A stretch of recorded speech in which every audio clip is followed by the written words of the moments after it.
kembali bersama saudara di tempat ini. Saya setiap kali di sini merindukan lampu kuning. I feel you. Saudara, tadi waktu kita lagi menyembah, sebelum lagu yang paling terakhir dinyanyikan, saya menggumam di dalam hati gitu ya, amin, dan saya nyanyi lagu apa coba saudara? Christ is enough for me gitu. Terus tiba-tiba si Andrew bilang ayam bisa deh. Sudahlah, berarti saya nyanyi duluan terus dia nyambungin belakangnya. Saudara, saya percaya sekali bahwa kalau kita ada di rumah Tuhan, ini bukan bicara tentang apa-apa saudara, tapi kita percaya kita ada di tempat ini karena kita mau berjumpa dengan pribadi satu-satunya yang namanya Yesus. Lewat penyembahan, lewat firman, lewat sahabat-sahabat dari tempat ini. Dan kita percaya saudara, kita nggak mau pulang dalam keadaan yang sama.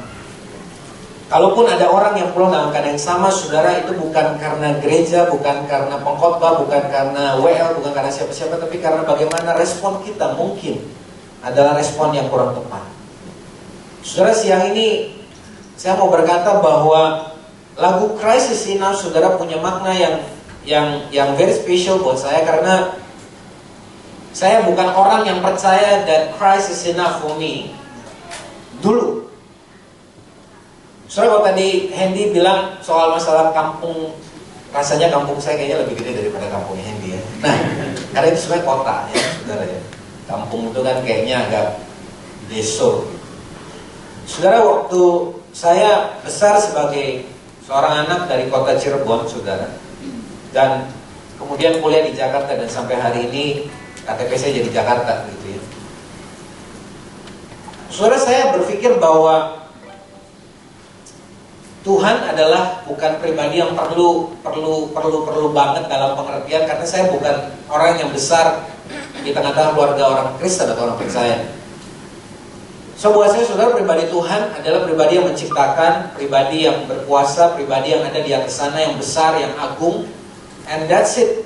Dia nggak involve dalam hal-hal yang terlalu kecil, spesifik, atau sederhana dalam hidup kita. Dan saya berpikir, saudara, suatu hari nanti, karena kebanyakan nonton film ini ya, zaman dulu kan kebanyakan filmnya nonton film Hongkong, film silat gitu ya. Jadi ujung-ujungnya antara terakhirnya kan ditimbang gitu ya, mana yang lebih baik, mana yang lebih bagus gitu ya. Syukur-syukur kalau saya reinkarnasi gitu, terus jadi anak orang kaya gitu, jadi pangeran gitu ya. Saya jangan jadi pangeran kodok aja. Nah, jadi saudara, saya berpikir dulu bahwa apa yang saya lakukan, apa yang saya kerjakan itu penting, karena itu menentukan nanti saya akan ujungnya seperti apa. Karena saya tidak punya sebuah jaminan bahwa akhir hidup saya akan seperti apa. Saya berupaya untuk melakukan yang terbaik. Apa yang saya fokuskan adalah apa yang di luar, apa yang kelihatan.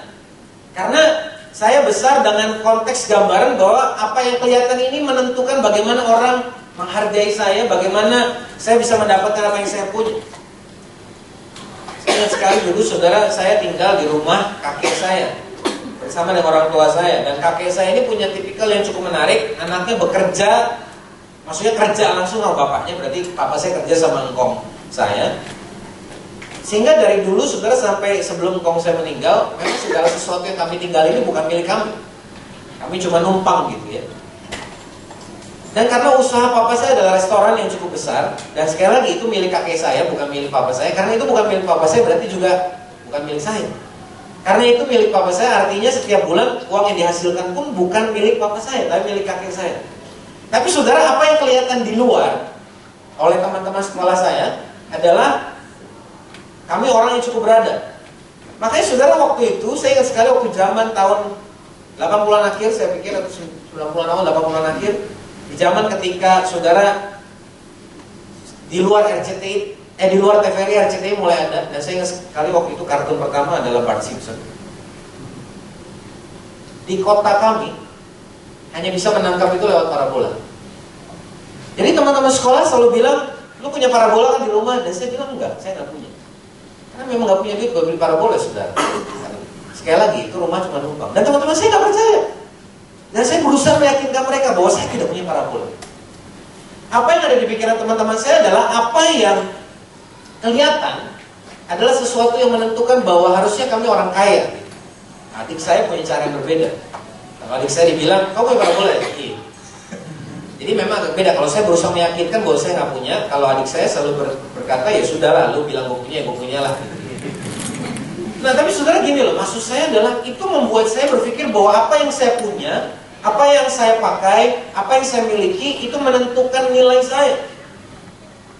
Waktu teman-teman saya zaman itu, mungkin beberapa saudara sangat relevan gitu ya, beberapa dari saudara, rasanya kalau melihat wajah sih sedikit lah ya, nggak ngerti apa yang saya ngomong gitu ya. Dulu saya ingat banget waktu Nintendo pertama kali masih ada gitu ya, kotak dan mukanya masih klak-klak gitu ya. Kemudian habis itu ada Sega. Saudara rasanya generasi Sega juga. Dan yang warna hitam itu yang keren itu gitu ya. Saya berusaha untuk melakukan segala sesuatu yang saya bisa hanya untuk mendapatkan Sega itu, yaitu dengan cara apa? Minimal harus punya ranking 3 di kelas 3 SD waktu itu. Sehingga saudara saya besar dalam sebuah kondisi bahwa segala sesuatu dalam hidup saya ditentukan oleh apa yang saya kerjakan, apa yang saya lakukan, apa yang saya capai. Di rumah saya ada sebuah tembok yang saya kalau hari ini suka sebut itu Wall of Fame. Karena di situ tergantunglah figura, piagam, penghargaan yang diberikan sekolah kami untuk juara 1, 2, dan 3. Saya sama cici pasti perempuan ya. Sama cici saya rebutan banyak-banyakan piagam. Kami nggak pernah ngomong, kami bersaing, tapi tembok itu menceritakan dirinya sendiri gitu ya. Adik saya paling enak gitu, pokoknya terima semuanya aja. Dia nggak perlu ada piagam, pokoknya semua yang kami dapatkan dia terima juga dan nikmat. Saya pikir-pikir memang diantara kami sebenarnya adik kami yang paling pintar. Sesungguhnya saya ingat sekali waktu itu papa saya beli sepeda dan dia bilang, kalau kamu minimal ranking 3 maka kamu bisa punya sepeda. Ya sebagai anak waktu itu masih SMP ya kayaknya, punya sepeda itu sesuatu yang luar biasa. Dan saya berhasil meraihnya, sudah saya ranking 3 waktu itu, saya lupa kelas berapa, dan saya dapat sepeda itu. Dan karena papa saya udah beli 2 sepeda, adik saya nggak dapat ranking apa-apa sudah seperti biasa. Tapi tetap sepedanya dapat kelebihan karena udah dibeli sepedanya dulu. Saya pikir-pikir adik saya pintar banget. Nah sepeda udah dibeli gitu ya. Gue mau dapat ranking nggak dapat ranking, sepeda tetap akan diberikan. Nah kembali lagi saudara, saya besar dalam sebuah pemikiran bahwa apa yang saya kerjakan, apa yang saya miliki, apa yang saya bisa capai itu menentukan bagaimana orang menghargai saya, bagaimana nilai saya ditentukan. Jadi buat saya, kalau saya dulu nyanyi lagu Crisis Enough, saya rasa itu akan jadi nonsense buat saya. Because for me, nothing is enough. Sampai ada value yang saya miliki yang membawa orang berkata, kamu hebat, kamu luar biasa. Piagam itu merepresentasikan nilai saya. Apa yang saya punya merepresentasikan apa yang saya. Waktu saya mulai kerja, saudara, dulu zaman communicator, saudara ingat Nokia masih lagi jaya-jayanya. Waktu Nokia yang besar itu, yang antenanya bisa dimunculkan kayak tanduk itu, sudah. Yang saya pikir-pikir gitu ya, botol minum kok dibawa-bawa. Dan kemudian muncul komunikator yang kedua, saudara, yang 9300, yang kecil. Sampai hari ini saya masih punya, cuma bentuknya udah nggak berujung dan nggak berbentuk karena anak saya yang laki-laki suka bantingin, dia nggak tahu betapa mahalnya yang paling itu. Itu membuat saya merasa bahwa saya nih termasuk ke dalam kalangan eksekutif muda profesional. Walaupun belinya setengah mati, tapi dengan air mata dan darah ya saudara. Mahal gitu, saya beli. Terus saya mau bilang saudara, sepanjang hidup saya melakukan segala sesuatu untuk membereskan apa yang ada di luar. Tapi jauh di dalam hidup saya tahu persis ada kekosongan yang luar biasa yang tidak pernah bisa dipuaskan oleh apapun. Saudara, kenapa ini penting di dalam konteks expansion, khususnya di minggu yang terakhir ini? Saudara, sering kali kita tergoda untuk berfokus kepada ekspansi akan hal-hal yang di luar. Kapan saya bisa punya rumah lebih besar? Kapan saya bisa punya bisnis yang lebih maju? Kapan saya bisa punya prestasi yang lebih besar? Kapan saya punya penghasilan lebih tinggi? Kapan saya punya deposito yang lebih besar? Dan itu semua nggak salah, saudara, karena kita percaya bahwa Allah mau hidup kita ada dalam kelimpahan. Tapi saudara, saya percaya bahwa yang lebih penting adalah apa yang ada di dalam.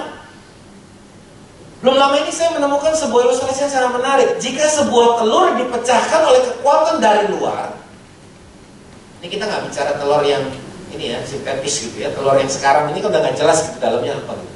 Tapi telur yang ditetaskan oleh ayam, yang keluar dari, maaf, pantat ayam beneran gitu ya. Kalau dia dihancurkan dari luar, maka yang paling terjadi saudara, kehidupan di dalamnya berakhir. Soalnya nanti maksudnya, Tapi saudara tahukah bahwa telur itu memang akan pecah? Tapi oleh kekuatan dari dalam. Dan kalau yang memecahkan telur itu adalah kekuatan dari dalam, maka kehidupan yang baru justru dimulai. Saudara dan saya, kita seringkali berusaha untuk mencoba membuka kulit telur itu dengan paksa dari luar. Dalam artian apa? Kita berusaha membungkus hidup kita, melakukan segala sesuatu yang kita bisa kerjakan di luar, supaya kita kelihatan lebih baik. Padahal tanpa kita sadar, kita sedang menghancurkan apa yang ada di dalam. Karena kita percaya segala sesuatu yang terbaik, terobosan, perubahan, dan segala sesuatunya yang besar dimulai dari dalam keluar, bukan dari luar ke dalam. Inner driving force atau kekuatan dari dalam selalu menghasilkan dampak yang lebih besar dan yang lebih permanen daripada outer driving force. Kekuatan dari luar. Saudara bisa ikut seminar motivasi setiap minggu 1 kali. Itu kayak minum extra joss gitu.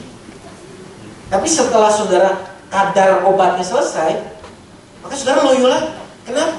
Karena itu adalah outer driving force. Ini bicara sama seperti kalau kita jadi atlet, kita dikasih doping, kita akan kuat. Tapi habis itu loyo lagi. Inner driving force hanya bisa dihasilkan lewat serentetan latihan, serentetan training, serentetan disiplin, serentetan proses yang luar biasa yang membuat kita akhirnya kuat di dalam, sehingga waktunya tiba kita keluar sebagai pribadi yang siap. Makanya Tuhan bilang apa yang diucapkan mulut itu meluap dari hati. Saudara, Tuhan kita tuh Allah yang luar biasa karena dia gak pernah lihat yang kelihatan. Maksudnya gini, bukan dia gak bisa lihat, tapi dia gak terlalu pusing sama apa yang kelihatan. Tapi Allah concern banget dengan apa yang ada di dalam. Makanya saudara, janda yang miskin waktu berikan semua yang dia punya, walaupun itu receh, tapi Allah lihat hati yang all out buat Tuhan. Tapi waktu orang-orang Farisi yang mungkin memberikan persembahan, mungkin sengaja bawa sekantong kepik emas gitu supaya bunyinya rame kan di gereja. Ranceng. Wah, melihat, oke, orang akan memuji, orang akan memuliakan nama mereka, tapi that's it. Tuhan gak lihat kebina. Saudara, hal yang paling ngeri menurut saya di dalam sepak terjang pelayanan kita dan pertumbuhan kita dalam Tuhan adalah waktu kita melakukan segala sesuatu yang terbaik dan ternyata kita sudah beroleh upah kita di bumi. Karena kita dapat kepopuleran, kita dapat prestasi, kita dapat penilaian orang, kita dapat segala sesuatu yang kita lakukan untuk mengejar itu semua. Dan tanpa sadar kita, saudara, waktu kita mengakhiri hidup kita ternyata dalam tanda kutip tabungan kita di surga itu nol. Kenapa? Karena kita kejar itu semua. Makanya saudara, Yesus berkata, celakalah kamu hai ahli-ahli Taurat dan orang-orang Farisi. Kamu orang-orang munafik, sebab kamu sama seperti kuburan yang dilabur putih.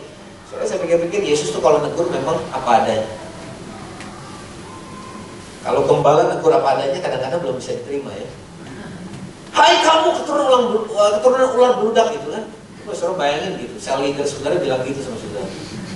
Habis itu, maaf ya, saya udah punya gereja gitu ya. Yang sebelah luarnya memang bersih, tapi yang sebelah dalamnya penuh tulang belulang dan berbagai jenis kotoran. Yesus straight to the point bilang bahwa lu orang itu cuma lihatnya fokusnya di luar. Kelihatan bersih, kelihatan suci, kelihatan putih, tapi dalamnya kopong. Saudara, waktu saya besar sebagai orang yang punya kekosongan di dalam hati, waktu saya sekolah saya berusaha berikan yang terbaik, saya berusaha ubah packaging saya. Mungkin banyak orang melihat bahwa saya bertumbuh. Tapi sebenarnya saudara, di dalam diri saya hanyalah tetap anak kecil yang sama, yang minder, yang tidak punya sesuatu yang bisa dibanggakan dan selalu merasa kurang. Betapa ngerinya saudara, kita sebagai orang percaya, kita hidup di dalam pola yang demikian. Makanya ketika ada orang yang memberi kritik, kita langsung down. Ketika ada orang yang memberi masukan, kita merasa bahwa saya nggak layak. Dan tahukah saudara, banyak orang bunuh diri karena merasa bahwa dia nggak bisa melakukan yang terbaik, yang sempurna, sehingga akhirnya frustasi. Waktu saya kuliah, saya ingat sekali saudara, saya ikut di sebuah latihan kepemimpinan dan ada orang yang berbicara di depan seperti ini, dan saya langsung bilang di tempat duduk saya, one day I will be the one yang berdiri di depan. Dan dalam kurang dari 1 tahun saudara, saya buktikan itu. Bahkan di dalam latihan dasar kepemimpinan berikutnya, saya buktikan that I am becoming the best speaker pada saat itu. Tapi saudara, kembali lagi ketika itu terjadi, nothing really happens inside. Cuma kelihatan aja. oh ya kamu luar biasa sih. Tapi di dalam saudara, it's still the same kid. Yang gak punya sesuatu. Bahkan waktu saya mulai pelayanan, saudara, saya ingat sekali. Beberapa kali saya berkata kepada pembina saya, tiap kali pembina saya cerita, oh si ini pelayanan ini, si ini habis ngusir setan, si ini habis ini, si ini. Saya langsung otomatis responnya langsung bilang gitu. Oh saya juga. Kemarin saya gini, kemarin saya gitu. Kayak gak mau kalah. Tapi kenapa saudara? Karena saya gak punya sebuah pemahaman yang benar. That Christ is enough for me. Ketika saya sadar bahwa Yesus mati buat saya, Dia menukar hidupnya dengan hidup saya. That's it. That's it. Waktu saya melihat hidup saya melihat Yesus mati buat saya. That's it. Regardless saya melakukan apapun, value saya di dalam Tuhan jelas. Karena waktu Bapak melihat saya, Dia lihat Yesus, bukan saya. Tentunya ini bukan bicara bahwa kita terus ongkang-ongkang kaki dan santai-santai aja, kan? Paulus bilang kita harus mengejar keselamatan. Tapi poin saya adalah, mari mulai dengan dasar pemahaman yang benar. Kalau saudara sebagai gereja dan sebagai pribadi mau mengalami expansion, di mana saudara memulai itu menjadi penting. Artinya dasar kita memulai apa? Saya mau expand karena apa? Why? Supaya saya bisa semakin populer, supaya saya semakin dianggap luar biasa, atau supaya nama Tuhan semakin dipermuliakan karena saya. Supaya saya jadi orang yang punya lebih banyak, atau supaya saya bisa lebih banyak jadi berkat buat orang lain. Setiap kali saudara saya memegang buku saya yang tadi disebut dengan saya cuma mengingat dua hal. Yang pertama nih, waktu saya memulai pelayanan saya beberapa waktu di awal, saya memang dari dulu pengen bisa menulis sebuah buku dan merilis buku. Dan banyak orang yang encourage saya. Tapi saudara tidak pernah buku itu bahkan dimulai. Why? Karena pemikiran yang muncul di pikiran saya. Yakin lo bisa nulis buku? Pertanyaannya, kalau bukunya jadi, emang ada yang mau beli? Terus kalau ada yang beli dan baca, mereka kira-kira diberkati nggak? Itu sebabnya saudara bertahun-tahun saya nggak pernah nulis buku. Sampai akhirnya akhir tahun kemarin saudara saya di-encourage oleh penatua di barat saudara, dan saya mulai. Dan dengan bantuan co-writers akhirnya buku ini jadi. Waktu buku ini di tangan saya, kan ini buku udah selesai. Pertanyaan pertama kan buku ini jadi nggak ya? Jadi. Pertanyaan sama muncul lagi. Yakin ini buku kalau dijual ada yang mau beli? Lalu kalau dibeli yakin memberi inspirasi? Saudara, berita baik buat kita sekaligus berita buruk adalah apapun yang saudara kerjakan hari ini, emang setan, dasar setan akan tetap melakukan hal yang sama. Saudara duduk manis di ruangan ini tiap minggu dan gak ngapa-ngapain, iblis tetap aja ganggu saudara. Hidup lu gitu-gitu aja. Berapa tahun lu jadi orang keres kan? Dari lahir nyanyi di sekolah minggu sampai sekarang udah ngantar anak ke sekolah minggu gitu-gitu aja. Ngapa-ngapain kan? Tapi saudara bikin hal besar nih, melakukan hal luar biasa, mau bikin terobosan, mau bikin komsel, mau bikin macam-macam. Iblis bilang lagi, emang lu yakin lu bisa? Kemarin baru jatuh dalam dosa. Jadi kesimpulannya saudara nggak ngapa-ngapain, iblis tetap gangguin saudara. Saudara ngapa-ngapain, iblis gangguin saudara. Jadi mendingan ngapa-ngapain. Saudara bikin hal yang kecil, iblis akan bilang, katanya anak Tuhan cuma bisa bikin begitu. Saudara bikin hal yang besar, dibilangin lagi, emang lu bisa bikin hal besar. Jadi prinsipnya saudara, kita bikin hal kecil, iblis gangguin. Bikin hal besar, iblis gangguin. Jadi mendingan bikin hal yang besar. So my point is saudara, mari kita fokus supaya kita boleh punya inner driving force, kuasa yang datang dari dalam. Kalau kita mau mengalami expansion, mari kita melihat ke dalam dulu. Makanya saudara, sebelum expansion apa saudara tema bulan sebelumnya? Kalau saudara lihat tema dari bulan ke bulan itu bukan capciscus kayak orang apa itu namanya? Apa itu kalau di kelenteng? Bukan apa ya? Jamsi, kocok keluar yang mana gitu. Bulan ini temanya apa ya? Ada banyak tema di dalam satu kali, dikocok keluar. Reveal. Oke, reveal nih bulan ini gitu. Terus bulan depan dikocok. No. Supaya saudara dan saya bisa mengalami expansion, kita sadar bahwa itu dimulai dari dalam. Dan kalau saudara dan saya nggak terbuka dan nggak mengizinkan Tuhan melihat yang di dalam, Kita akhirnya diproses luarnya terus. Luarnya bagus, luarnya keren.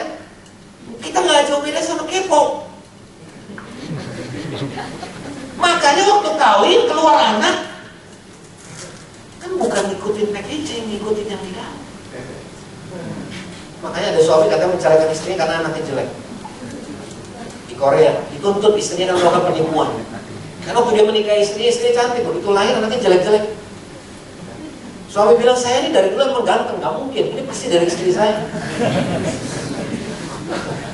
So, my point is apa saudara boleh ngapain aja di luar.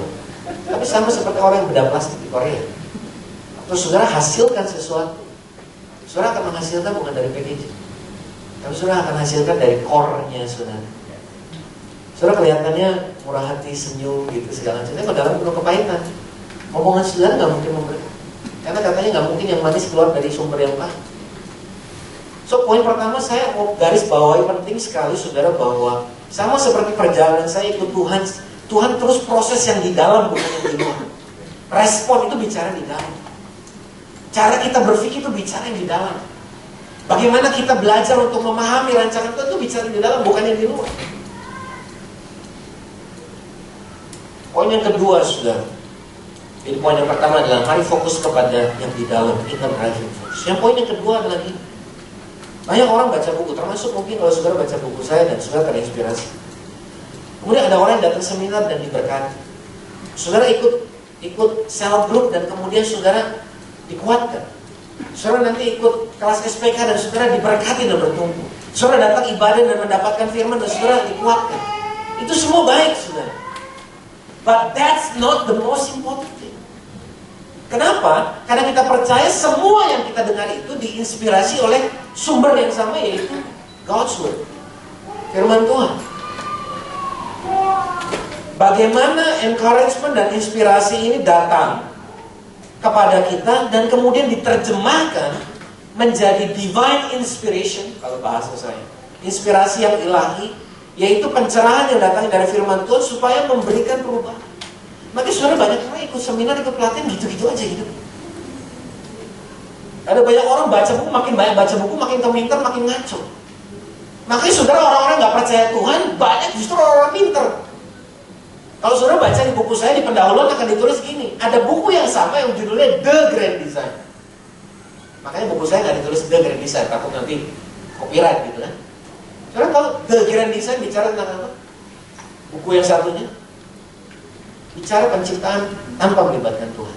Yang menulis orang yang sekarang sampai sekarang masih hidup, namanya Stephen Hawking. Ilmuwan yang paling dikagumi di seluruh dunia. Belum lama ini merilis sebuah statement yang mengerikan dan berkata bahwa sepertinya sudah waktunya untuk saya mengakhiri hidup saya sendiri. Orang yang begitu yakin dengan hidupnya, begitu yakin bahwa ketika dia selesai, begitu yakin bahwa segala sesuatu di alam semesta ini tercipta begitu saja dengan sendirinya, tidak perlu ada kuasa siapapun.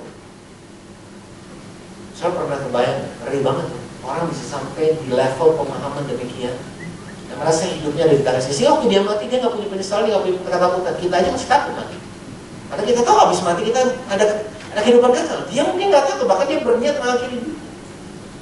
So sebenarnya waktu kita bicara tentang divine inspiration, firman Tuhan mengatakan begini dalam 2 Timotius 3 ayat 16-17, segala tulisan diilhamkan Allah, divine inspiration, memang bermanfaat untuk mengajar, menyatakan kesalahan, memperbaiki kelakuan, mendidik orang dalam kebenaran. Dengan demikian tiap-tiap manusia kepunyaan Allah diperlengkapi untuk setiap perbuatan baik. Dalam bahasa Inggris di terjemahan New Living dikatakan gini, inspired by God and is useful to teach us what is true and to make us realize what is wrong in our lives. Jadi ternyata saudara, firman Tuhan itu untuk membuat kita ngerti mana yang kita udah benar, mana yang kita belum benar. Berarti saudara, kalau kita nggak pernah baca firman Tuhan, jangan-jangan kita nggak pernah tahu lagi mana yang kita benar, mana yang nggak. Kita pikir kita benar, tapi belum tentu kita benar. Karena apa yang baik bahkan belum tentu benar. Makanya saudara, kalau kita bicara tentang cell group, tentang komsel, tentang DC, sudah banyak kita berfokus gimana ya, orang-orang di dalam komsel harus pergi keluar, jangkau sebanyak-banyak, penuhi komsel gitu, sampai Puluhan ratusan orang ada di komsel. Sama seperti tadi saudara, kita fokus keluar. Padahal kita tahu saudara, waktu jemaat di tengah-tengah cell group ngalami Tuhan, terinspirasi sama Tuhan, ngalami hubungan yang baik, saling bertumbuh, dengan sendirinya orang-orang di dalam komunitas ini apa saudara? Punya confident level untuk bisa ngajak orang datang. Oke. Beberapa bulan terakhir ini apa yang menurut saudara film yang termasuk film terbaik? Jurassic Ant-Man? Oke, anggaplah Ant-Man ya. Menurut saya itu the best Marvel movie so far. Ya. Gak banyak ledakan di sana sini. Nah, kalau kita bicara tentang Ant-Man, kemarin di kantor belum lama, saya baru cerita tentang film-film Marvel gitu kan, sama salah satu staff saya, marketing manager. Terus ternyata dia belum nonton Ant-Man. Saya udah cerita banyak lebar dan Ant-Man is the best. Dia bilang, kalau menurut gue Guardian of Galaxy, gue setuju sebelum Ant-Man. Guardian of Galaxy, tapi sekarang Ant-Man. Oh, gue belum nonton. Terus saya promosi. Dan akhirnya saudara, dia berniat untuk nonton film itu. Saya nggak dapat persen, saya nggak dapat komisi. And I'm not working for Disney or Marvel. Even in fact, they are our competitor. Tapi kenapa saudara? Karena saya mengalami perjumpaan dengan Ant-Man. Saya terinspirasi oleh Ant-Man. Nih, alert ya, spoiler. Waktu saya lihat di bagian akhir, waktu Scott Lang hampir-hampir masuk di dunia partikel dan hampir nggak bisa keluar. Saudara, gini, alam sadar saya jelas tahu bahwa film nggak mungkin ujungnya nggak enak ini. Apalagi saya tahu bahwa Ant-Man akan muncul di Captain America Civil War. So otak saya jelas berkata bahwa ini endingnya pasti bagus. Tapi karena dibikin begitu dramatis, saya sampai ikut tegang. Dan karena saya nontonnya di premier, saya sampai bangun dari tempat duduk saya sampai begini. Dan begitu dia keluar dan akhirnya kembali ketemu anaknya dan pelukan, saya hampir nangis loh saudara. Yang by the way itu bukan film drama. It's an action movie gitu. Untung kan nggak terang gitu ya. Dan hampir nangis, nggak sampai nangis nggak. So what I'm saying is, karena saya ngalami inspirasi. Saudara bisa bayangin, kalau misalnya saudara bisa ngalami perjumpaan kayak gini. Saudara kemana-mana kan bilang gini, lu punya komunitas, nggak punya, gila, kesian banget hidup lu. Gua tiap minggu ngerti gak? You will be an ambassador of the Komsel itself. Dan saudara nggak perlu dipaksa gitu, ditendang-tendang gitu, diteriakin dari mimbar gitu, pergi, jangan gitu, nggak perlu. Because you have encounter. Dan dengan sendirinya saudara, ketika komunitas ini ngalami seperti itu, apa yang terjadi? It attracts people to come. Orang mulai lihat, kok kamu berubah, kenapa? Ya kamu mesti join sama Komsel gitu. Waktu dia datang, dia apa yang Firman Tuhan katakan, Allah benar ada di sini. Terus saudara, saya percaya bahwa poin kedua bicara ekspansi, ini namanya efek apa ya? Efek otomatis. Kalau saudara dan saya kita ngalami terobosan, maka surroundingnya kita, people surround us, our komunitas, our family dan lain sebagainya akan terimpact. Ini yang saya sebut saudara kuasa menularkan. Kalau kita bicara Komsel yang mau ekspansi, berarti bicara apa saudara? Bicara Komsel yang menularkan gaya hidup Komsel kepada orang lain. Saudara, yang kali ini saya akan minta Vivi. Vivi adalah salah satu PKS di tempat kami yang mengalami bagaimana Komsel itu dari multiplikasi sampai 2 Komsel, sampai shrinking lagi sampai tinggal 1, sampai Komsel tinggal 5 termasuk dia. Lalu saudara, secara pribadi dia juga stuck karena sejak dia lulus kuliah di Malaysia dan pulang, dia kerja bantuin papanya dan jaga toko. Tokonya juga nggak main-main, sangat feminim sekali tokonya, toko bahan bangunan. Nah, jadi saudara, dari tahun ke tahun dia hidup begitu gitu, monoton gitu. Dia pengen gitu do something, tapi apa ya gitu. Terus kemudian ditambah Komselnya juga kayak gitu. Tapi saudara, saya bersyukur akan karya Tuhan dalam hidup dia. Ketika saya melihat saudara dalam mungkin kurang lebih sekitar 1 tahun terakhir ini, bagaimana Tuhan memutar balikkan itu. Bagaimana Komselnya bisa mengalami ekspansi, bagaimana dia sendiri secara pribadi juga mengalami ekspansi dalam hidup. Saudara, ketimbang saya mencuri kemuliaan dia, saya akan minta Vivi untuk bisa ke panggung bersama saya. Dan mengingat waktu kita, kalau di sisi sangat mepet, waktu kamu cuma 5 menit, Vivi. Jadi, saya akan minta Vivi cerita soal apa sih sebenarnya yang terjadi dalam hidupnya, dan kemudian kaitan juga apa yang terobosan yang dialami di tengah-tengah Komselnya. Ya, saudara, tadi saya udah bilang Komselnya dari yang multi 2 Komsel mengkerat lagi, menciut lagi, jadi kayak Airman gitu. Dan tinggal 5 orang kurang lebih gitu. Dan hari ini Komselnya sudah bertambah berkali-kali lipat. Sekarang mungkin hampir 15 orang Komselnya. Dan by the way, dia bukan lagi menjaga toko bahan bangunan, tapi hari ini dia memulai usaha sendiri, bahwa usahanya makin berkembang. Dan bahkan namanya menurut saya sangat profetik. Namanya Joylicious. It's actually a cake and pastry center gitu kali ya kita sebutnya, karena masih online semuanya, masih ini. Sampai dia sekarang bukannya nggak mau lain pembeli gitu ya, tapi udah overload gitu karena banyak order gitu. Joylicious, sudah tahu kan? When you eat something delicious, then you will be full of joy. Oke, silakan boleh ceritakan sebentar. Kita lihat gua aja. Ya mungkin sebelumnya seperti yang Abang bilang tadi gitu kan, saya jalani hidup yang melakukan pekerjaan yang seperti rutinitas, dan sepertinya ini bukan gue banget gitu, cuma seperti harus mengerjakan karena kondisi yang harus mengharuskan gitu kan untuk membantu orang tua. Cuma sampai satu titik kayaknya nggak bisa begini terus nih gitu kan. Terus dan sepertinya nggak sengaja gitu, dari satu ketertarikan dengan baking gitu kan, dengan kue, terus mulai hobi untuk bikin kue, bikin macam-macam. Terus padahal sebelumnya nggak pernah sama sekali ada ketertarikan dengan dunia baking gitu. Tahu-tahu seperti muncul gitu, dan mulai mendalami gitu kan dunia kue, dan akhirnya mulai banyak orang lain yang minta bikin, ini, dan akhirnya banyak orang yang support juga, encourage untuk coba, misalnya kembangin lebih besar lagi dan coba jualan gitu. Dan akhirnya tahu-tahu jadi nyemplung ke situ juga. Seperti saya melihat banyak jalan yang Tuhan seperti bukakan gitu, dan saya mulai menemukan sebenarnya ini dunia yang saya mau lakukan gitu. Dan akhirnya dalam kurang lebih setahunan saya mulai mengembangkan usaha sendiri dan meninggalkan pekerjaan saya yang lama.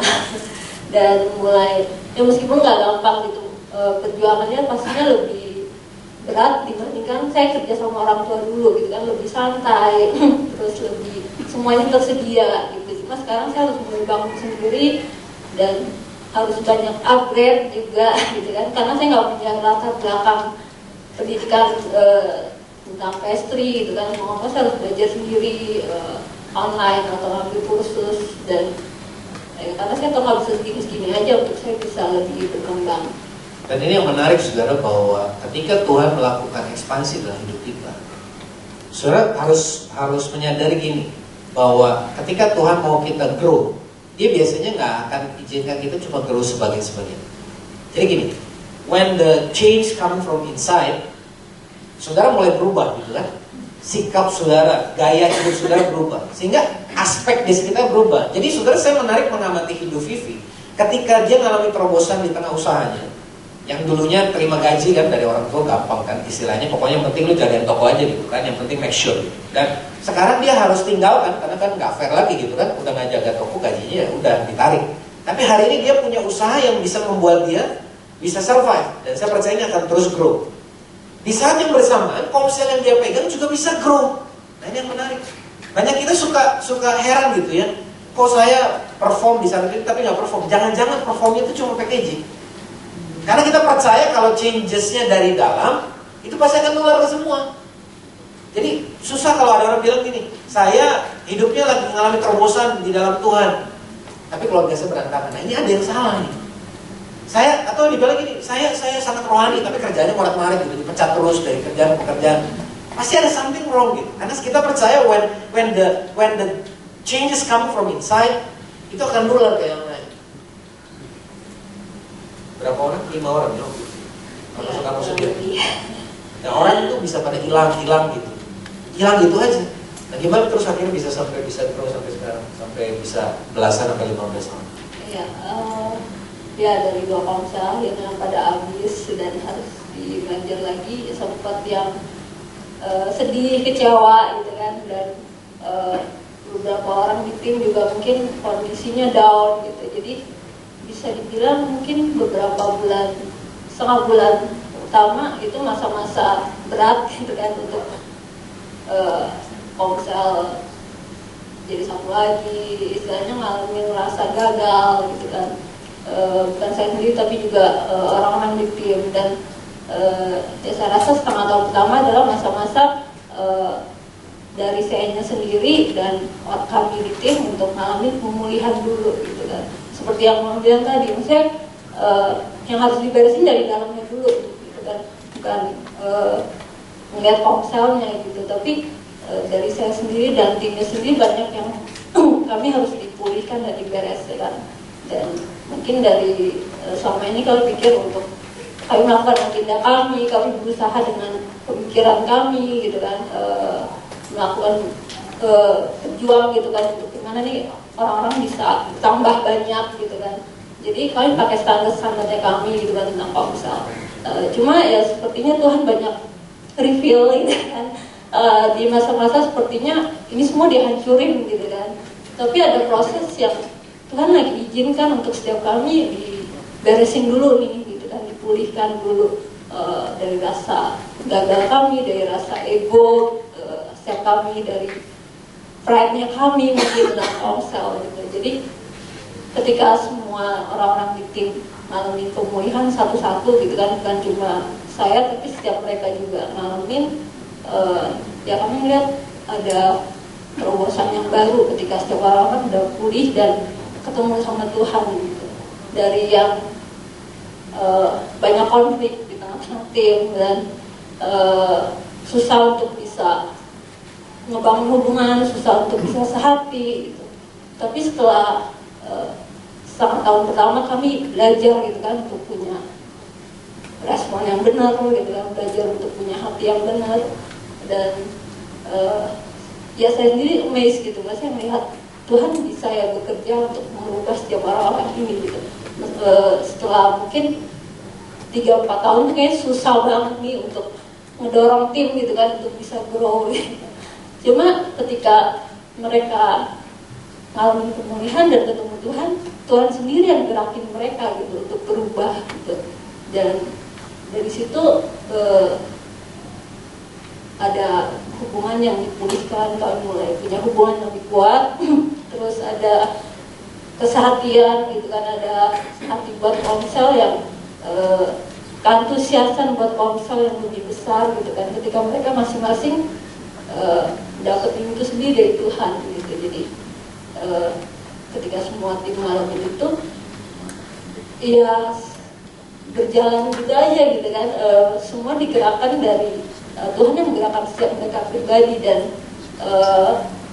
spiritnya udah berubah gitu dari yang sebelumnya mungkin sangat down sekali gitu, dan mereka mulai antusias untuk saya seperti yang bilang tadi, spirit yang ada dalam diri mereka tuh dirasakan dengan orang sekeliling gitu ya, dan menular gitu.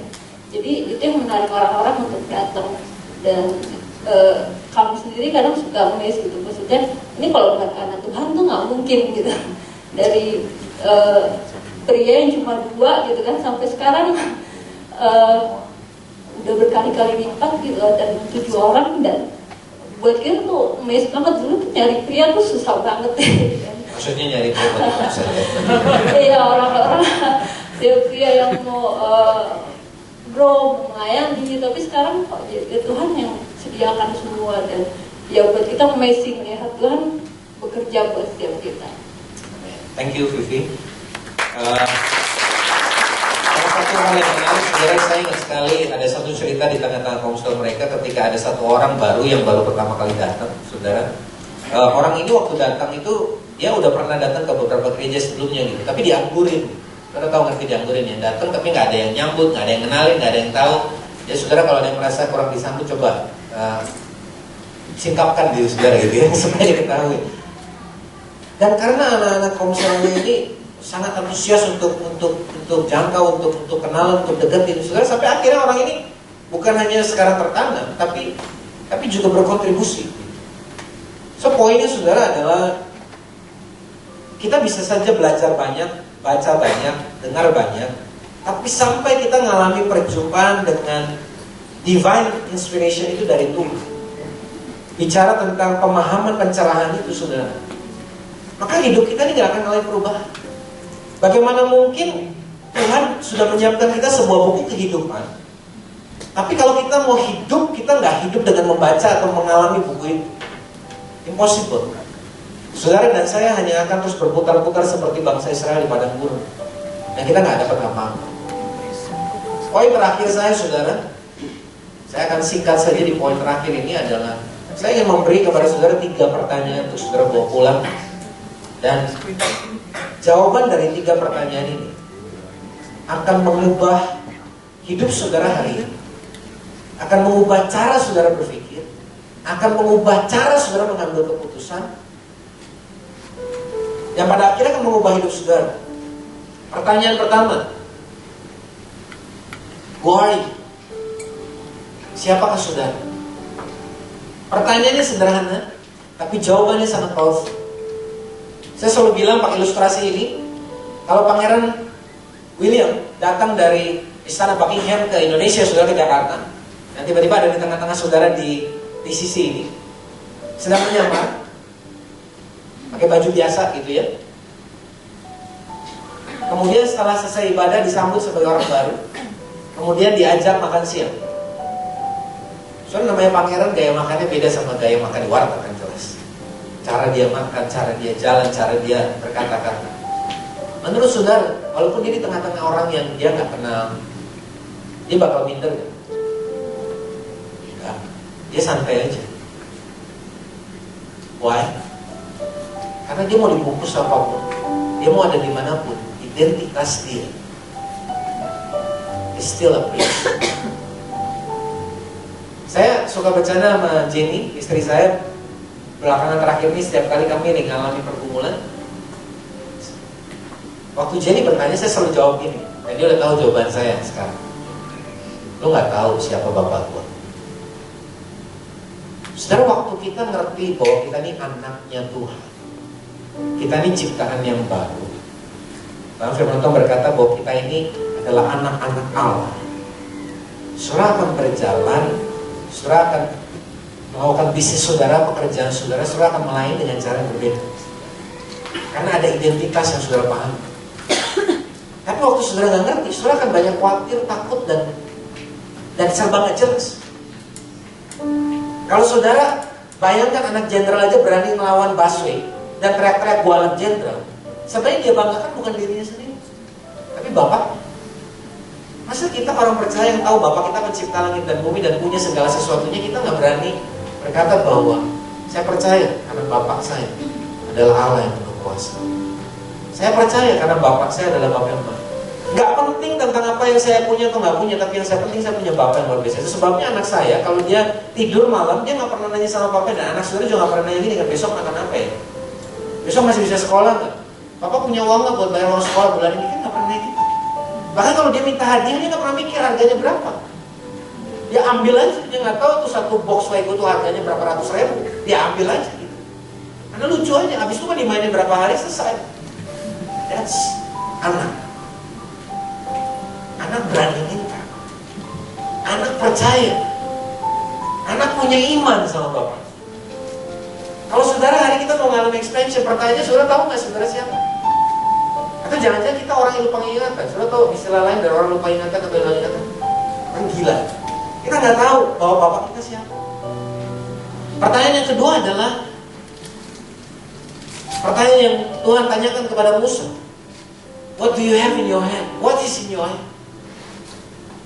Musa, waktu ditanya jawabnya tongkat. Dan tahu kan saudara bahwa lewat tongkat itulah Tuhan melakukan perkara yang besar.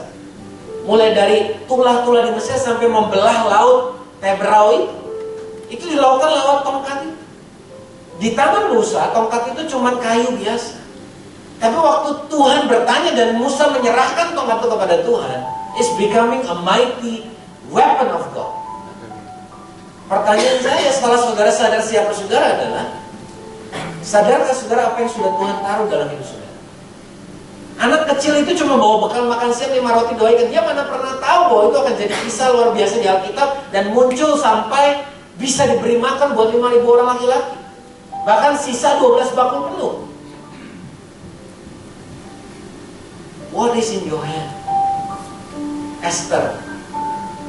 Mungkin kalau kita mau pakai bahasa kasar, modal tampang doang. Kenapa? Kalau Esther jelek nggak mungkin dipilih sama raja. Tapi karena kecantikan dia punya dipakai untuk fulfill God's plan in her life. Kecantikan itu membuat dia dipakai apa saudara? Terpilih menjadi ratu. Dan bahkan dalam posisi sebagai ratu, dia punya chance to save a nation. What is in your hand? Pertanyaan ketiga adalah, kemana saudara sedang berjalan? Tahukah saudara apa destiny akhir saudara?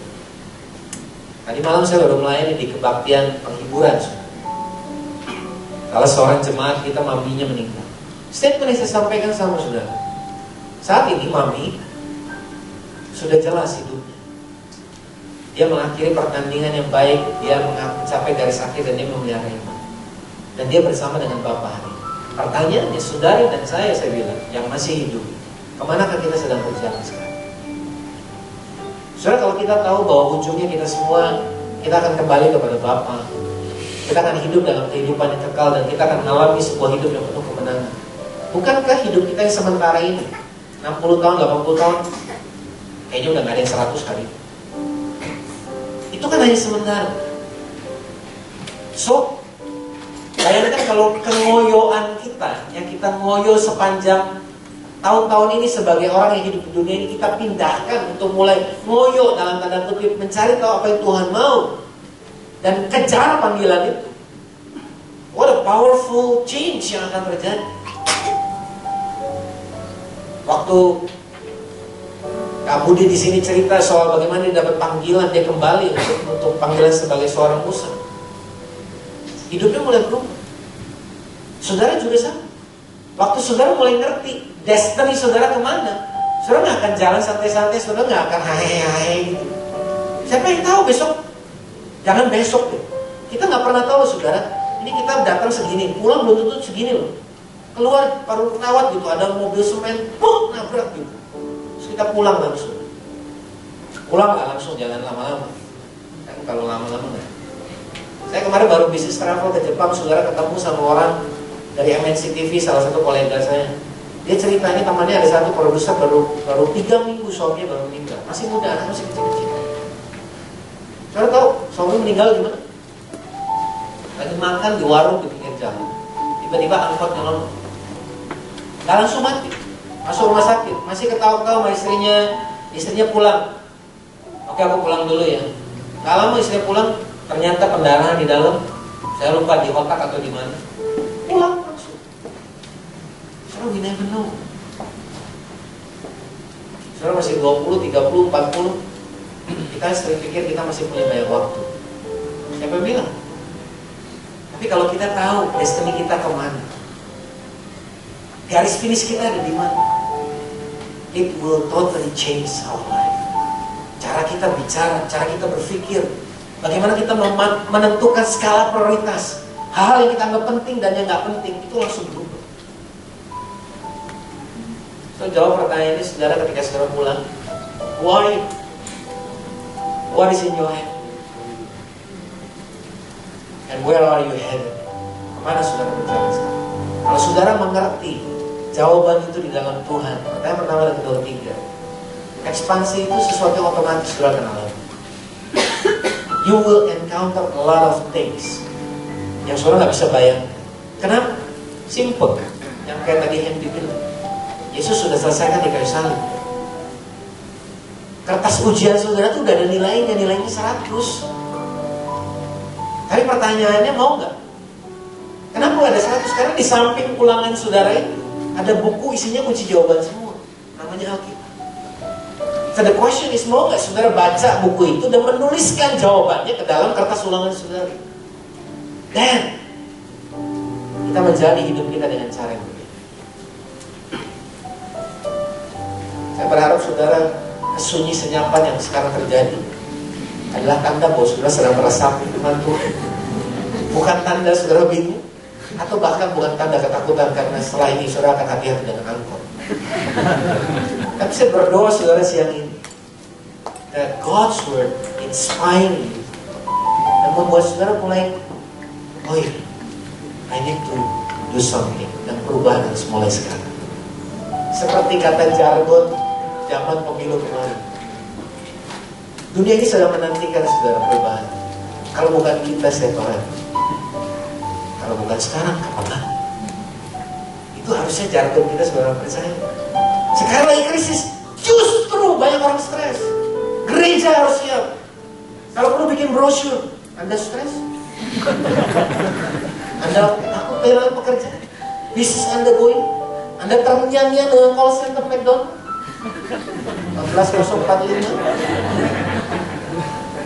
Mari gabung bersama kami, kumpulan orang-orang stres, tapi yang punya jawaban. That's the purpose of God's church di tengah-tengah situasi yang sulit. Justru di tengah-tengah kesulitan ini, then we can stand up and say, we have the answer. Nah itulah penggenapannya. Karena tiba waktunya hari-hari terakhir itu di mana rumah Tuhan menjulang tinggi seperti gunung itu. Orang datang dan tanya, what should I do? Gue mesti gimana? Sini, gue kasih tahu. Mau gak gue kenalin namanya Yesus?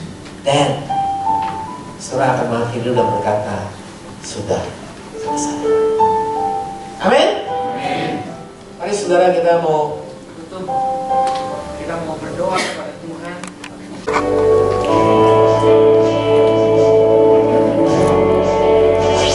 Shalom saudara-saudara. Pada hari ini kita berada di dalam satu zaman yang penuh dengan kebingungan.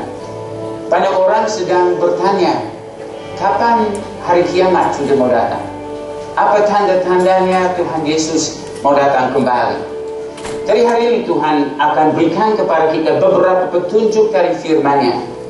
Dan hal ini penting sebab kita perlu tahu zaman kita, supaya jangan kita gelisah, jangan kita bingung. Tetapi kita tahu dari firman Tuhan yang Tuhan sudah berikan kepada kita, bahwa masih cukup waktu untuk kita menyelesaikan tugas yang Tuhan berikan kepada kita, yaitu amanat agung dan amanat rasuli.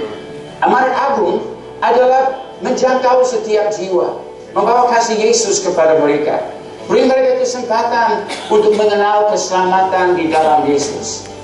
Amanat rasuli itu mempersiapkan gereja Tuhan sebagai mempelai wanita Kristus, menjadi mulia, tidak bercacat dan sebagainya. Jadi penting sekali untuk kita mengetahui masa di mana kita hidup. Di dalam Kisah 3 ayat 21, Tuhan Yesus dinyatakan harus tinggal di surga, tidak boleh cepat datang. Biasanya kita berpikir, oh Yesus mau cepat datang, kapan dia mau datang? Tapi justru di dalam Kisah 3 ayat 21, bukan Kristus harus cepat datang. Kecuali saudara ingin Kristus cepat datang untuk saudara, mungkin dia datang pribadi untuk saudara, membawa saudara ke surga. Tapi saudara, masih banyak tugas untuk kita sebagai gereja yang kita harus lakukan. Nah, ada orang juga kepingin tahu kapan Antikristus akan muncul. Sebab ini memang salah satu tanda bahwa Yesus dalam waktu yang singkat sudah mau datang kembali. Dan Rasul Paulus kepada jemaat Tesalonika, dia katakan begini di dalam 2 Tesalonika 2, mulai dari ayat 1 sampai kepada ayat yang ke-8, tentang kedatangan Tuhan kita Yesus Kristus dan terhimpunnya kita dengan Dia. Kami minta kepada saudara-saudara supaya kamu jangan lekas bingung dan gelisah, baik oleh ilham roh maupun oleh pemberitaan atau surat yang dikatakan dari kami, seolah-olah hari Tuhan telah tiba. Janganlah kamu memberi dirimu disesatkan orang dengan cara yang bagaimanapun juga. Sebab sebelum hari itu, sebelum Yesus datang kembali, dikatakan di sini, haruslah datang dahulu murtad. Dan haruslah dinyatakan dahulu manusia durhaka yang harus binasa. Artinya, antikristus harus nyata terlebih dahulu, yaitu lawan yang meninggikan diri di atas segala yang disebut atau yang disembah sebagai Allah. Bahkan ia duduk di bait Allah dan mau menyatakan diri sebagai Allah. Tidakkah kamu ingat bahwa hal ini telah kerap kali kukatakan kepadamu ketika aku masih bersama-sama dengan kamu. Dan sekarang kamu tahu apa yang menahan dia. Apa saudara tahu apa yang menahan dia? Nanti saudara boleh mengikuti seri di dalam Build, sehingga ia baru akan menyatakan diri pada waktu ia yang telah ditentukan baginya. Karena secara rahasia durhaka telah mulai bekerja, tapi sekarang masih ada yang menahan. Kalau yang menahannya itu telah disingkirkan, pada waktu itulah si pendurhaka baru akan menyatakan dirinya.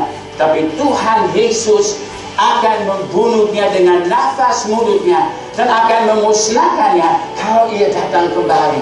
Jadi pada waktu Yesus datang kembali, saudara-saudara, pada saat Yesus datang, dia akan memusnahkan antikristus. Tapi antikristus, dia akan memerintah selama 3 tahun setengah, 42 bulan. Seperti di dalam waktu 13 dikatakan. Jadi saudara-saudara, kita tahu minimnya masih ada 3 tahun setengah. Belum ada antikristus nyata. Belum terjadi suatu zaman di mana kita melihat pemerintahan antikristus merajalela di atas muka bumi. Cuma satu tanda yang penting yang Yesus sebut. Itu di dalam Matius 24 ayat 14.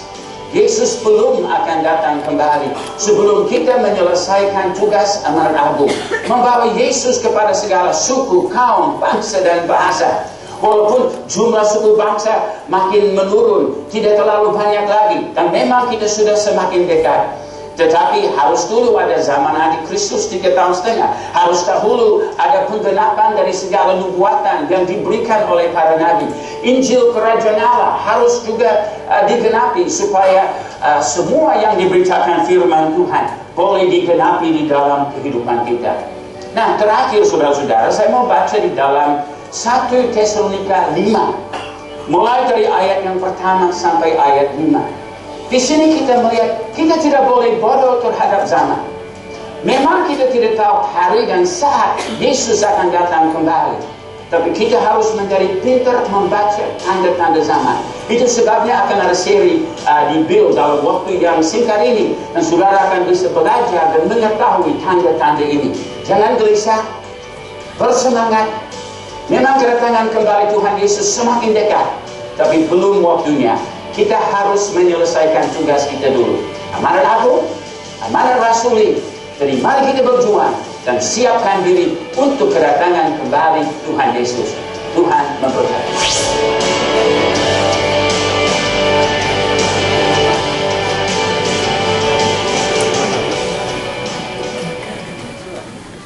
Shalom jemaat Tuhan, berjumpa lagi di Abadi Sabda bersama saya Francisca dan saya Kevin. Hari ini kita punya banyak banget update untuk para jemaat sekalian. Bener banget Kevin. Tapi sebelum itu kita mau menyambut saudara yang baru pertama kali hadir di tempat ini. Welcome to Abalov Ministry.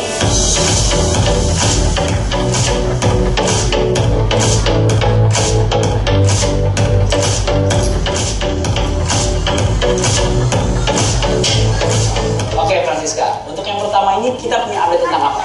Oke, jadi gini Vin, kita ada kabar gembira untuk para pemimpin Korsel. Karena Community Leader Empowerment atau CLE akan segera diadakan pada hari Minggu tanggal 6 September pukul 2:30 siang di Maisonet lantai 4. Nah, CLE merupakan sebuah kelas yang bertujuan untuk memperlengkapi para pemimpin Korsel di area barat. Wah, kalau begitu ini nggak boleh banget ya buat lewatin sama pemimpin-pemimpin Komsel kita. Karena kita percaya lewat pertemuan ini Tuhan akan memakai dan memaksimalkan setiap potensi pemimpin Komsel kita. Benar banget Kevin. Nah, selain itu setiap pemimpin Komsel diperbolehkan untuk mengajak 2 orang tim inti. Selanjutnya kita punya info update mengenai KBC atau Kingdom Business Community. Nah, KBC ini merupakan sebuah pelayanan di bidang marketplace untuk membuat kita menjadi maksimal dan berpusat kepada Allah di dunia profesional. Nah, untuk info lebih lanjut, mari kita saksikan video berikut ini. Sebelumnya saya mengucapkan terima kasih kepada para jemaat yang sangat antusias mengikuti serial workshop Fire. Tanpa terasa kita sudah sampai pada sesi terakhir serial workshop Fire kali ini. Sesi terakhir ini kita akan membahas tentang estate planning. Beberapa isu yang kita akan bahas di dalam sesi ini adalah apakah kita akan hidup bekerja selama 99 tahun. Kira-kira kapan waktu yang tepat untuk kita bisa mewariskan bisnis kita kepada generasi berikutnya. Cermati perilaku pajak atas pensiun dan warisan yang ringan, sehingga warisan yang kita berikan itu menjadi berkat, bukan jerat bagi generasi berikutnya. Hal ini kita akan bahas di dalam workshop estate planning yang kita akan selenggarakan tanggal 12 September 2015 jam 9.30 sampai jam 12 bertempat di Beleza Office Tower lantai 3. Harga investasi sebesar 125.000 khusus bagi jemaat yang mendaftar hari ini. Pendaftaran dapat dilakukan dengan menghubungi nomor berikut ini.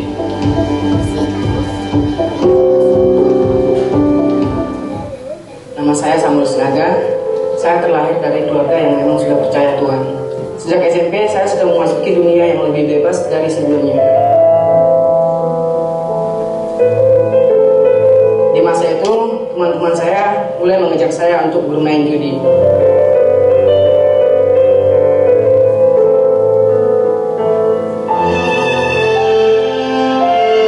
Setelah beberapa kali bermain judi, akhirnya saya kecanduan untuk bermain judi. Kebiasaan saya bermain judi itu menjadi suatu kesenangan buat saya. Karena bermain judi, saya bisa mendapatkan uang yang lebih banyak lagi dari apa yang saya dapat dari orang tua saya.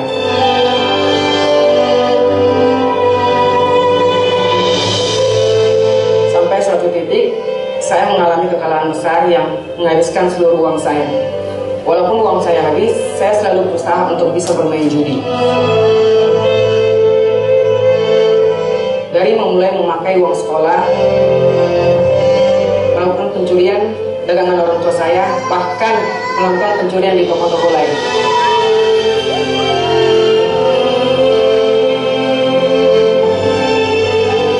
Dan itu saya lakukan terus-menerus dalam kehidupan saya. Karena kelakuan saya yang tidak baik, saya dipaksa orang tua saya untuk datang ke Jakarta. Pada awalnya saya tidak mau, tapi orang tua saya tetap memaksa saya untuk datang ke Jakarta dan bekerja di tempat tante saya. Di Jakarta, saya bergaul dengan teman-teman di lingkungan kerja saya.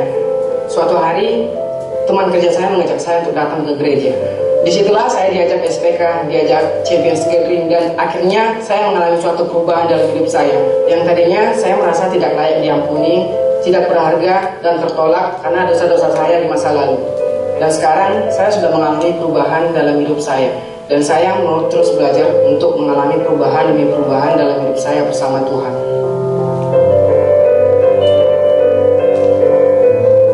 Wah, itu kesaksian yang menarik sekali ya mengenai SPK. Tapi sebenarnya apa sih SPK itu? SPK itu merupakan sebuah kelas pengajaran untuk memperlengkapi setiap kita orang percaya dalam berbagai aspek kehidupan. Nah, untuk kelas pertama itu akan dimulai pada tanggal 20 September jam 2:30 sore di Beleza. Dan tentunya kita akan ada momen bersama yaitu 180 derajat. 180 derajat merupakan sebuah pagelaran yang diangkat dari sebuah kisah nyata.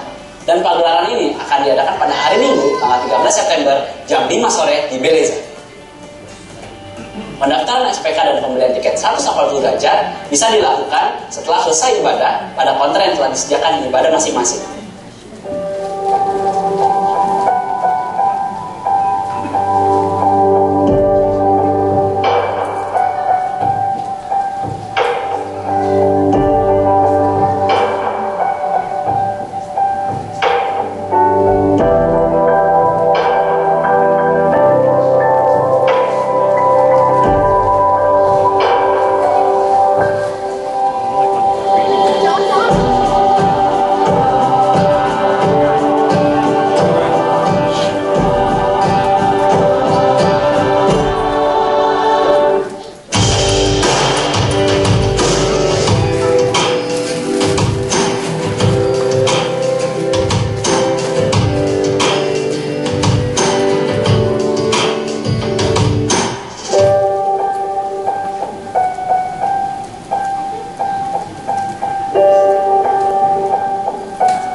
sabarnya untuk menyambut bulan depan.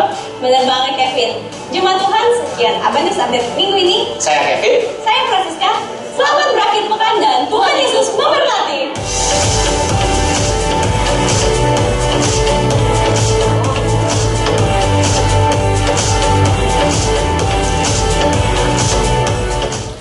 Baik saudara, selama bulan September nanti kita akan fokus kepada hal-hal yang esensial dalam kehidupan kita.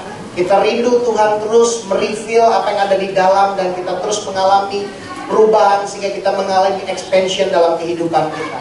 Nah saudara yang rindu, mungkin saudara sudah jadi orang Kristen lama atau saudara belum pernah mengikuti kelas SPK, saudara hadir, daftarkan diri saudara setelah ini di booth, di expansion booth. Saudara daftarkan karena kita akan mulai kelas tanggal 20 September 2015 ya. Dan saudara juga, saudara yang rindu ikut di dalam drama performance dan dance performance, juga ada solo performance, saudara dapat membeli tiket tanggal 13 September jam 5 sampai jam 7 malam akan ada 180 derajat. Bagaimana saudara, kan ini diambil dari kisah nyata seorang yang dulunya hidupnya rusak, pernah membunuh, dan bagaimana dia diubahkan oleh Tuhan. Saudara hadir ya, saudara bisa beli tiketnya 11.800 harganya, itu juga di booth expansion. Dan juga saudara minggu depan buat teman-teman para orang tua yang ada di TCC ada fun fair, acara buat anak-anak TEGA. Pastikan para orang tua dapat mengajak anaknya, juga mengajak mungkin teman-temannya yang punya anak untuk hadir di dalam acara fun fair. Ada banyak game buat anak-anak TEGA kita di minggu depan jam 10 sampai selesai. Nah juga mari saya undang setiap kita bangkit berdiri saudara. Kita mau membaca firman Tuhan di dalam Filipi 4 ayat yang ke-19. Firman Tuhan berkata, mari kita baca sama-sama. Allahku akan memenuhi segala keperluanmu menurut kekayaan dan kemuliaannya dalam Kristus Yesus. Ayat ini